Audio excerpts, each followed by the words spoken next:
Before examining the mouth, ask the patient to remove any lipstick or dentures. Wearing gloves, inspect the outer surfaces of the lips for symmetry, color, and moisture. Note any lumps, ulcers, cracking, or scaling. I'm just going to look inside your mouth. If you can open wide. With good lighting and the help of a tongue blade, inspect the oral mucosa for color and ulcers, which can be seen in herpes simplex, white patches suggesting candida infection, and nodules. Note the color of the gums. Inspect the gum margins and the interdental papillae for swelling or ulceration.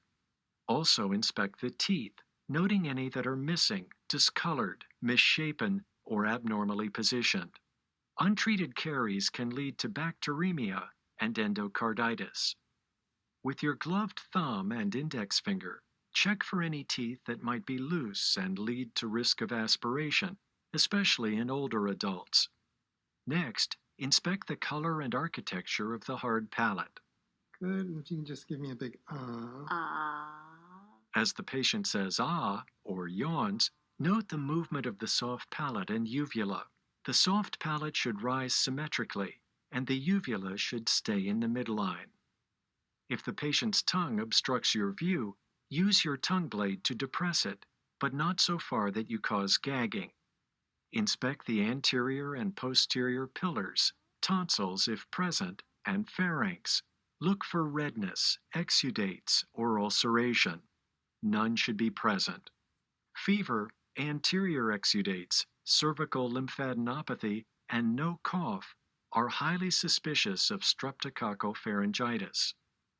If you could open your mouth and stick your tongue right at me. Good. Continue by inspecting the tongue. Note its symmetry and color. Inspect its dorsal surface, which is normally roughened by papillae and sometimes covered by a thin white coating.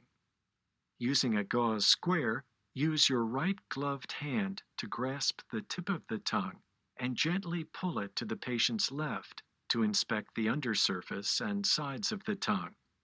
Look for white or reddened areas, nodules, or ulcers. Palpate the tongue with your left gloved hand, feeling for any induration. Reverse the process for the other side.